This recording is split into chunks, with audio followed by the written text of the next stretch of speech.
उत्तर प्रदेश के एक छोटे से गांव में मिश्रा जी रहते थे। मिश्रा जी के पिताजी मिलिट्री में थे और जो परिवार था वो गांव में ही रहता था।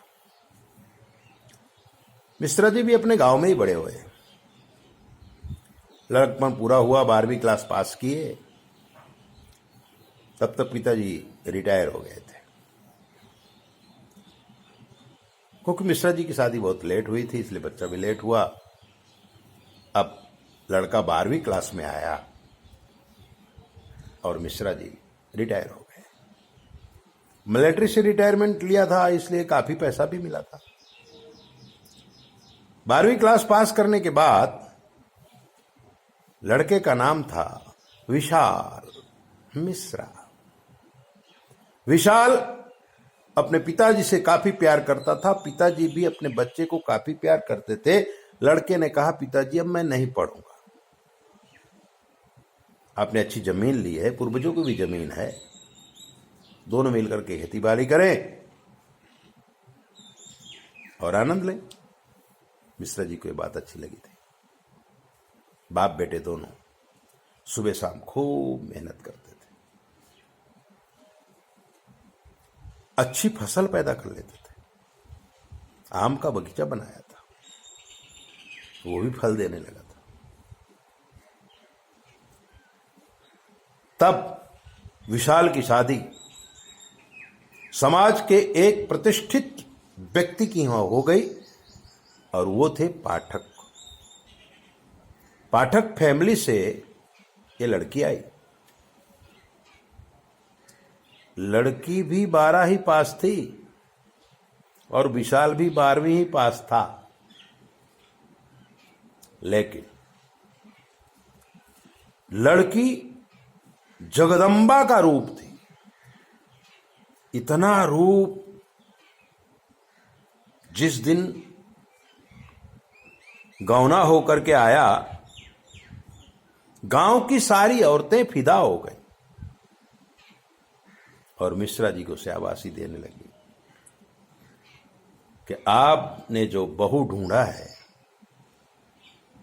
वो तो जगदम्बा का रूप है, गुण भी है, सुंदरता भी है, और जिस खानदान से आई है वो खानदान भी बड़ा सुसभ्य है। लेकिन मित्रों, ग्रहों का परिवार तो देखिए। विशाल अपनी पत्नी को थोड़े दिनों तक तो बहुत प्यार किया, लेकिन क्या हो गया कुछ पता न चला। पति पत्नी में झगड़ा हो गया और विशाल दरवाजे में खाट डाल के सो जाता था, बहू अंदर रहती थी। थोड़े दिनों तक मिलिट्री से रिटायरमेंट हुए आदमी काफी होशियार होते। थोड़े दिन तक उन्होंने सोचा कि जवानी है, थोड़ा झगड़ा वगड़ा हो गया होगा। जब ये दिन काफी दिनों तक चला तो एक बार पिताजी ने विशाल से बात की, क्या बात है बेटा, क्या बहू के साथ कोई झगड़ा हो गया है, कोई बात हो गई है, हमें बताओ। तब विशाल ने कहा कि पिताजी, ये लड़की ऐसा कहती है कि तुम मुझे पसंद नहीं हो और मैं तुम्हारे साथ कोई रिलेशन रखना नहीं चाहती हूं, लेकिन अपने माँ बाप की इज्जत के लिए और तुम्हारे माँ बाप की इज्जत के लिए मैं तुम्हारे यहां ही रहूंगी, मैके नहीं जाऊंगी। बाकी सारे व्यवहार तुम्हारे साथ मैं करूंगी, लेकिन मेरे कक्ष में तुम प्रवेश नहीं कर सकते हो या अपने दिल की कोई बात मुझसे नहीं कर सकते हो। ऐसी बात मेरे जीवन में चल रही है। मिलिट्री से रिटायर हुए मिश्रा जी काफी चिंतित हो गए। अब तक तो पूरे गांव में बात फैल चुकी थी और उड़ते उड़ते ये बात लड़की के पिता तक पहुंच गई थी। एक दिन पिताजी आए, मिश्रा जी के साथ बैठे, बातचीत किया। तो पाठक जी ने पूछा कि मिश्रा जी ये बताइए कि बच्चों में आपको दोष किसका लगता है, लड़के का दोष लगता है या लड़की का दोष लगता है कि इनके मन के अंदर विष भर गया है? तो मिश्रा जी ने कहा, देखिए अब आपकी लड़की हमारी ही लड़की है, उसकी किसी भी बात से हमें कोई नाराजगी नहीं है, लेकिन उसने विशाल को डांट करके कह दिया है कि तुम मुझे पसंद नहीं हो और तुम मुझसे दूर ही रहा करो। अब हम लोग ये सोच रहे हैं कि अगर ऐसा ही चलता रहा तो हमारा वंश कैसे आगे बढ़ेगा और बच्चों की जिंदगी में विष क्यों आ गया। पाठक जी बड़े होशियार थे। उन्होंने कहा कि अहमदाबाद में हमारे एक गुरु जी रहते हैं जो ज्योतिष के विषय में काफी जानकार है, और हमारे ऊपर जब भी कोई ऐसी आपत्ति आती है या गुरुजी जब भी अहमदाबाद से चित्रकूट आते हैं तो हम अपनी कुंडलियां दिखाते हैं, उनसे आशीर्वाद लेते हैं, पूजा पाठ भी करवाते हैं, दान धर्म भी करते हैं। तो क्यों ना थोड़ा सा गुरुजी से सलाह लिया जाए। उन्होंने हमें फोन किया। हमने कहा हमारे व्हाट्सएप में कुंडली भेजो तो हम देखें। लड़की और लड़के की कुंडली हमारे पास आई हमारे व्हाट्सएप में, हमने देखा। अब लड़के को पत्नी भुवन में शुक्र और केतु और चंद्र और शनि इतने ग्रह बैठे हुए थे, तो विष योग भी बनता था, चांडाल दोष भी बनता था, दुष्ट दोष भी बनता था, यानी कि पत्नी सुख उसको न मिले ऐसे ग्रह थे।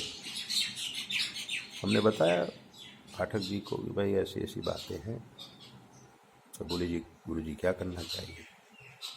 हमने कहा भाई उसका ऐसा ऐसा विधान कराओ, गांव के 2-4 पंडित बुलाओ, यज्ञ कराओ, विधि विधान करो और दोनों को पूजा में बिठाओ और निवारण करो, हम हो जाएगा। बोले गुरु जी आपसे ही हम सलाह लेते हैं, तो आप ही चले आइए ना। मैंने कहा देखो भाई अभी तो मैं 2 महीने तक आने वाला नहीं हूँ, 2 महीने बाद में आऊँगा। तो बोले कोई बात नहीं, इतने दिन निकले 2 महीने और सही। और जब हम गए चित्रकूट तो पाठक जी हमको लेकर के मिश्रा जी के यहाँ गए, एक दिन वहाँ रहे हम और घर का पूरा वातावरण देखा। मिश्रा जी काफ़ी सुखी थे, काफ़ी स्वागत किया। हमने मुहूर्त देखा और उनके घर में यज्ञ करवाया और दोनों को फिर से यज्ञ पूरा होने के बाद यज्ञ नारायण की प्रदक्षिणा करवाई और पति पत्नी दोनों के विशाल से और उसकी पत्नी के हाथ से हमने पंडितों को खूब दान वान कराया, गौदान भी कराया। हमने जो जो कहा सब कुछ मिश्रा जी ने किया। पाठक जी भी हाजिर ही रहते थे और ये सब कार्यक्रम करके हम अहमदाबाद आए।